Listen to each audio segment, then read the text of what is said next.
Hello everyone, and welcome back to Telephone English. This is lesson 4, and today I thought it would be useful to dedicate this lesson to spelling. Okay, so whether you are calling someone and you need to leave a message, or you just need to give your name or your email or your company name, there are many reasons why you might need to spell something on the phone. Now, in some cases, you need to leave an email, as I said before, or you need to spell your name. Now, what is the best way to do that? So, first of all, I would like to look at some email symbols with you. So, this way you can learn how to call them in the right way. And then we are going to look at some spelling techniques in case you need to give your email address or your company website name to someone else. Right, so first of all, this here is a dot, okay? Not a point, a dot.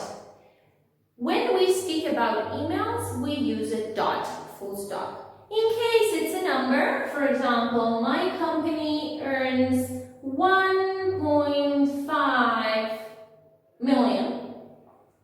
Okay. In this case, it's a point. Otherwise, it's a dot. Then we have a comma. Okay. Then this over here, you see this line between two letters is a dash or hyphen. Okay, dash is more American, hyphen is more British. This one is quite common in most of emails. So this one here, the low key, okay, is underscore. The email sign is at, okay. This here is the forward slash, okay, because it's, bending forward. And this here is colon, right? So, if I were to spell this email address to a person on the phone, it would go something like this. J underscore MT dot school dash now at blah blah blah.com. However, in some cases, just giving the letters is not enough, because it happens quite often that, for example, the person that you are talking to may not speak English very well, or you might be having some problems pronouncing the letters correctly. So in this case, you would have to help the person you're calling understand what are the letters that you are referring to. Now, the spelling vocabulary, okay, the spelling alphabet is sometimes a bit tricky, okay? For example, in Italy, people use the names of the cities around Italy, which is quite good, but for example, in my case, I don't know all the cities so well, so if a person spells something to me and I don't know what they're talking about, really we're not solving a problem.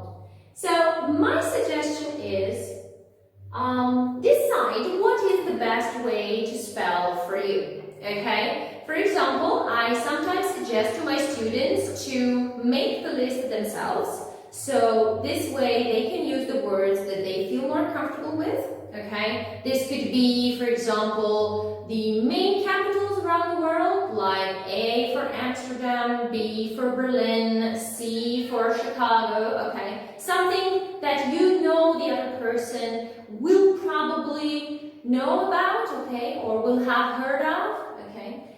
Or another option, which I find very useful, is creating your own list with the most common words. For example, A for apple, B for boy, C for a cat, D for a dog, so on and so forth. So this way you are using an reference for the person to understand. Right. Or in another case, what you could do is you could create the alphabet using the most common international names. So this way it would be, my email address is J as John, M as Michael, T as Tom, school, dash, N as Nick, O as Owen, W as William. Okay, so using the first names that are quite common, you could easily explain to the person what are the letters that they should write down. Okay, or in case you are spelling a website name, you could also use something like S as sun, A as an apple, M as mom, D as dad, O as an ocean, N as noun. Okay, so these are the different ways of spelling. Okay, if you want to ask the person to spell something for you, you could say, can you spell it for me please? Or can you spell that? Or in case you are not sure that you got it all correctly, you could say, can I read it back to you? Okay, so if you read it back, you have the possibility to see whether or not you made any mistakes, or you can verify the information that you have written down. Okay, or if something is not clear, you could say, sorry, can you spell it again, please? Okay, don't be afraid to ask for a repetition, okay? Because at the end of the day, the most important part of the conversation is to understand why the person is calling, okay? So ask as many times as you need. The important part is to get the information correctly. Now, if you would like to have an example of the alphabet spelling that I mentioned, please check out the file that is attached to this video, along with extra phrases that you can use for spelling. And if you have any questions, do not hesitate to ask us. Thank you very much for your attention and have a great day.